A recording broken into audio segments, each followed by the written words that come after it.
તાજેતરમાં જ એટલે કે ગયા મહિને અમદાવાદમાં એક ડાયાબિટીસની અને ઓબેસિટીની કોન્ફરન્સમાં જવાનું થયેલું. ત્યારે બે એન્ડોક્રાઇનોલોજીસ્ટના લેક્ચર્સ બાજુમાં હતા. અમદાવાદના એન્ડોક્રાઇનોલોજીસ્ટનું લેક્ચર હતું કે મોન્જારો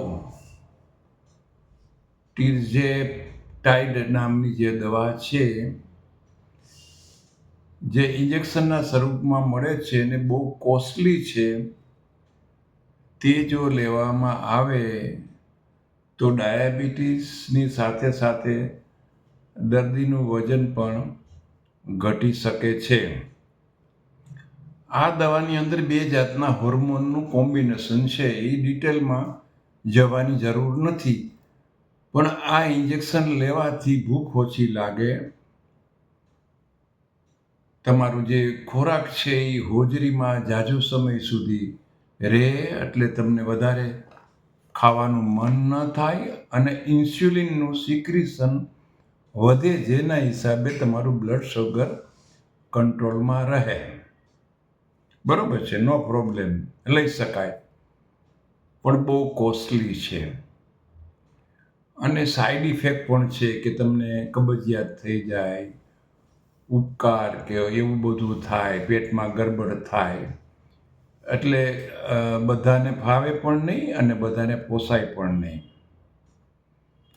હવે આ લેક્ચર જે એન્ડોક્રાઇનોલોજીસ્ટ અમદાવાદનું હતું આ દવા ઉપર, એનું લેક્ચર પૂરું થયા પછી બોમ્બેના એક રિનાઉન્ડ એન્ડોક્રાઇનોલોજીસ્ટ દુબળા પાતળા અને બહુ જાણીતા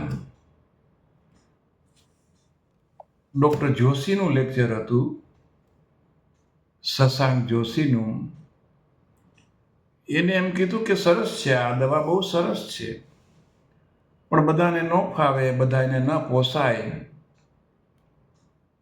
તો એના માટે એક સરળ ઉપાય એને બતાવ્યો કે 1 ચમચી ઈસબગુલ બપોરે 1 કલાક પહેલા 1 ગ્લાસ પાણીમાં અને રાત્રે 1 ચમચી 1 ગ્લાસ પાણીમાં જમ્યા પહેલા 1 કલાકે લેવામાં આવે તો ઓછામાં ઓછું તમારું 10% કે 10 કિલો વજન ઘટે. પહેલા ઇન્જેક્શન લ્યો તો પહેલા સાહેબે એમ કીધું કે લગભગ તમારું વજન 25% જેટલું ઘટે. ઇન્જેક્શનની કિંમત 10,000, 15,000, 20,000 કે એવી બધી છે. ઈસબગુલ બધી જગ્યાએ મળે છે. હવે આ ઈસબગુલ છે એ મોટાભાગના લોકો કબજિયાત માટે એનો ઉપયોગ કરે છે. ઘણી બધી કબજિયાતની જે કંપનીઓ દવા બનાવે છે એને કોમ્બિનેશનમાં પણ ઈસબગુલ ઘણીવાર હોય છે અને ઘણા લોકો ઈસબગુલને કબજિયાત તરીકે ઉપયોગ કરે છે, કારણ કે એક જાતનું ફાઈબર છે જેને સિલેનિયમ હસ્ક કહેવામાં આવે છે. એની અંદર પાણીથી એ ફૂલાય છે અને એનો ગઠ્ઠો થાય છે અને પછી લોહી આંતરડામાં ગયા પછી એ મળને પોતાની સાથે લઈ અને જેને દર્દીને કબજિયાતની જેને તકલીફ હોય એમાં એ રાહત આપે છે. હવે કબજિયાતમાં તો રાહત આપે જ છે, પણ સાથે સાથે એના ભેગા જે આંતરડામાં ખરાબ ટોક્સિન્સ કે જે કચરો આપણે નાખેલો હોય ખોરાકમાંથી એ પણ એ પોતાની સાથે લેતું જાય છે ઈસબગુલ, એટલે કચરો પણ દૂર કરે છે. હવે આ ઈસબગુલ વિશે મેં 15-20 વર્ષ પહેલા એક આર્ટિકલ લખેલો. એમાં મેં એવું લખેલું જે હું તમને વાંચીને સંભળાવું છું કે ઈસબગુલ લેવાથી કોલેસ્ટ્રોલ તથા સુગરમાં પણ ફાયદો થતો હોવાથી ડાયાબિટીસ તથા કોલેસ્ટ્રોલના દર્દીઓએ આનો ઉપયોગ જમ્યા બાદ કરવો. ઈસબગુલ લેવાથી વજન પણ ઘટે છે, જેના માટે જમ્યા પહેલા લેવાથી ભૂખ ઓછી લાગતા વજનમાં ફાયદો થાય છે. અને આ ઉપરાંત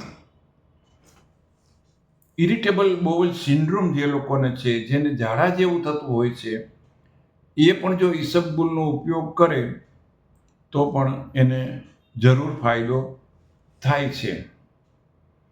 અમેરિકન જર્નલ ઓફ ક્લિનિકલ ન્યુટ્રિશનમાં પ્રકાશિત થયેલા એક અહેવાલના મતે ઇસબગુલ કે સિલેનિયમ હર્ષનો ઉપયોગ હાઇપર કોલેસ્ટ્રોલની સારવારમાં ખૂબ જ ફાયદાકારક સાબિત થયો છે. આ એક પ્રકારનું નેચરલ ફાઇબર હોવાથી તેનો ઉપયોગ ડાયટરી ફાઇબર તરીકે પણ કરી શકાય છે. આ આખો આર્ટિકલ વર્ષો પહેલા મારા દ્વારા લોકલ ગુજરાતી પેપર્સની આવૃત્તિમાં પ્રસારિત થયેલો. મને એ વાતમાં આનંદ થયો કે જ્યારે મુંબઈના એક રિનાઉન્ડ એન્ડોક્રાઇનોલોજિસ્ટે એવું કીધું કે તમારે મોંઘી દવાની ઝંઝટમાં ન પડવું હોય અને 2 ટાઈમ તમે ઇસબગુલ લ્યો તો તમને ડાયાબિટીસ અને વજનમાં ફાયદો થશે.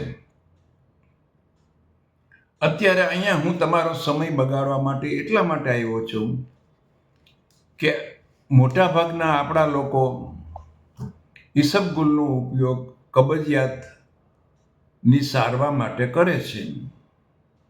પણ જે લોકોને કોલેસ્ટ્રોલ વધારે છે, જે લોકોનું વજન વધારે છે, જે લોકોને ડાયાબિટીસ છે, એ લોકો પણ કબજિયાત ન હોય તો પણ ઇસબગુલ લે તો જરૂર ફાયદો થશે. એ ફેક્ટ છે. અને આ જે મેં લખ્યું છે વર્ષો પહેલાં, એ હમણાં જ મને જ્યારે ડૉક્ટર જોશી પાસેથી સાંભળવા મળ્યું ત્યારે ખૂબ જ આનંદ થયો કે વર્ષો પહેલાંની જે મેં વાત હતી એ આજની તારીખમાં પણ સત્ય છે. એક ખાસ ધ્યાન રાખવાનું કે ઇસબગુલ છે એ 1 ગ્લાસ પાણીમાં ઓગાળીને લેવું ને પછી ઉપર થોડુંક પાણી પાછું પીવું, નહીંતર એનો ગઠ્ઠો તમારા પેલામાં જામી જશે, આંતરમાં કે પેલામાં કે ચોકિંગ થશે તો તકલીફ થશે. કારણ કે એ એક જાતનો હર્ષ છે, એ પોતાની તરફ પાણી ખેંચે છે, એને ફાઈબર કહી શકો તમે, અને એનાથી તમને ફાયદો થશે. તો ઇસબગુલ આના માટે ખૂબ જ ફાયદાકારક છે કબજિયાત માટે તો, પણ cholesterol, diabetes, overweight, ulcerative colitis કે એવા જે લોકોને ઇરિટેબલ બોવેલ સિન્ડ્રોમ છે એવા લોકો પણ લઈ શકે. Thank you very much.